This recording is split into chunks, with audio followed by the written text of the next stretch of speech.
Yang kedua, teman saya kata iblis, ghaniyun mutakabbir, orang kaya yang sombong. Orang kaya sombong itu teman setan. Orang miskin sombong itu lebih teman lagi tuh. Sebab ini sudah kelewatan. Kalau orang kaya sombong barangkali masih lumayan lah, memang kaya. Tapi kalau sudah miskin sombong, minta ampun. Orang kaya yang sombong adalah musuh iblis. Sebab pada hakikatnya tidak ada yang kaya dalam kehidupan ini kalau sudah bercermin kepada apa sih yang kita punya. Nabi Sulaiman karena merasa menguasai antara masyrik dan maghrib, satu hari pernah mohon izin kepada Allah, ya Allah, saya mohon izin kepadamu untuk memberikan makan kepada seluruh makhluk-makhlukmu sekedar satu hari saja. Baik, satu hari Nabi Sulaiman mau menjamin menanggung makannya semua makhluk karena merasa kaya. Baik, kata Allah. Lalu sibuklah Nabi Sulaiman mengadakan persiapan. Seluruh bala tentaranya, jin, binatang dikumpulkan, mengumpulkan makanan yang sebanyak-banyaknya, diatur di satu lapangan yang sangat luas. Sebab ini yang mau makan tentu tidak sedikit. Nah, sudah selesai persiapan, kata Allah, sudah selesai Sulaiman? Sudah ya Allah. Nah, aku mulai dari makhlukku yang paling di bawah, ikan. Ikan nun dipanggil oleh Allah. Rezekimu hari ini mau ditanggung Sulaiman. Naik, makan. Naik ikan ini. Sekali makan seluruh persiapan habis. Goleng kepala Nabi Sulaiman, beliau sadar lalu sujud, maha kaya engkau ya Allah.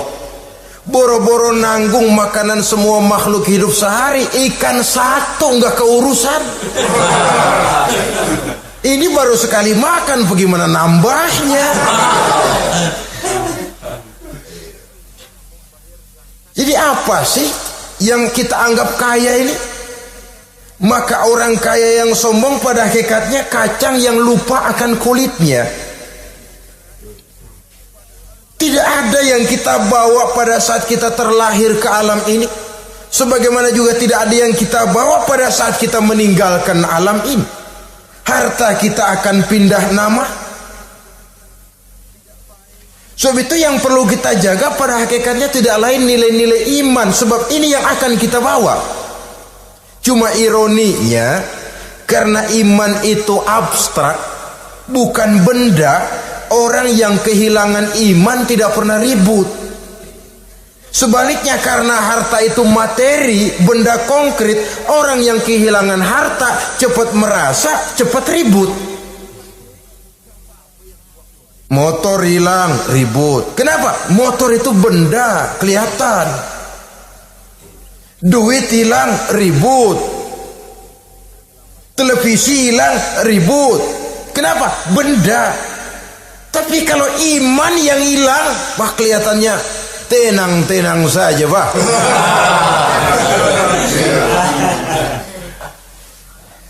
Padahal ini usaha iblis, bagaimana orang kehilangan iman menjadi kafir, masuk grup dia untuk menemani dia di dalam neraka nanti.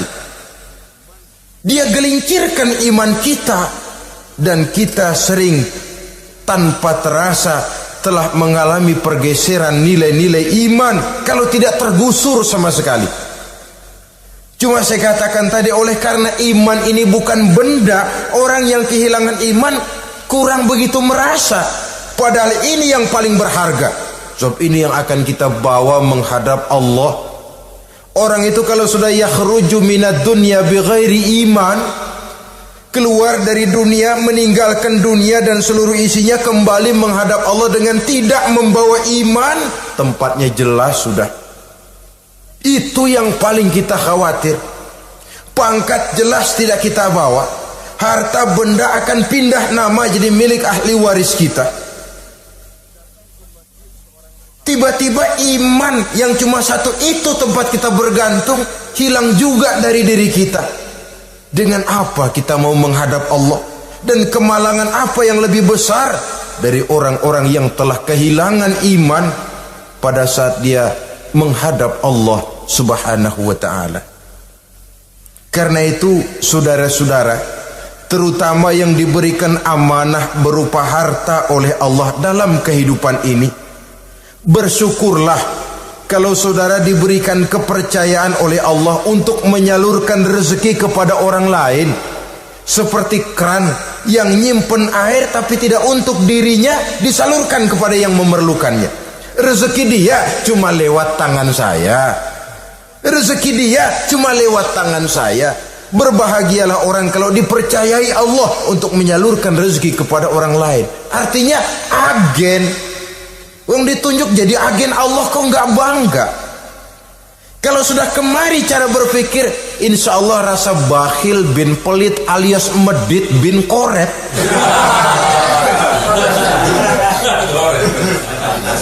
Itu insya Allah nggak ada. Kan kadang kita berpikir, yang nyari duit gue setengah mati, lu datang-datang mau minta aja pala lu. Kan itu toh kadang-kadang cara kita berpikir. Ya boleh jadi lalu terasa berat.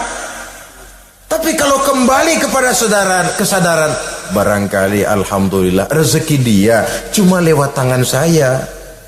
Kalau saya nggak ngasih dia, barangkali nggak semudah ini saya dapat rezeki. Allah mudahkan rezeki saya karena saya sering membantu orang-orang yang memang memerlukannya. Andai kata saya nggak membantu mereka, belum tentu rezeki selancar ini. Tidak lalu enak aja, peras keringat gua banting tulang, pergi pagi pulang sore, lu datang-datang nada aja.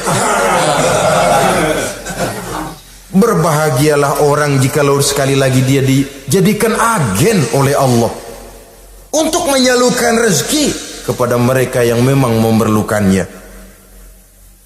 Kalau tidak ke arah itu kita berpikir, yang timbul bakhil. Bakhil lalu bermegah-megah dengan hartanya, timbul kesombongan. Senang lihat orang susah, lalu dia sendiri dengan hartanya cuma to show only, pameran. Lewat di kampung senang kalau orang melotot lihat mobilnya yang serba mengkilap, sepatunya yang serba mahal. Senang kalau wah, semua gaya hidupnya serba jet set. Wah, wah, wah. Senang betul kalau ngelihat orang sudah serba bengong lihat keadaan dia. Timbul takaburnya, sombongnya, ngenyek kepada yang lain. Maka orang kaya yang sombong teman iblis, teman setan. Setan senang betul. Sebaliknya secara praktis, orang kaya yang rendah hati adalah musuh iblis. Saudara-saudara kaum muslimin rahimakumullah, lain memang kalau kita diberikan ilmu di akhirat nanti, pertanyaan cuma satu, ilmumu kau amalkan untuk apa?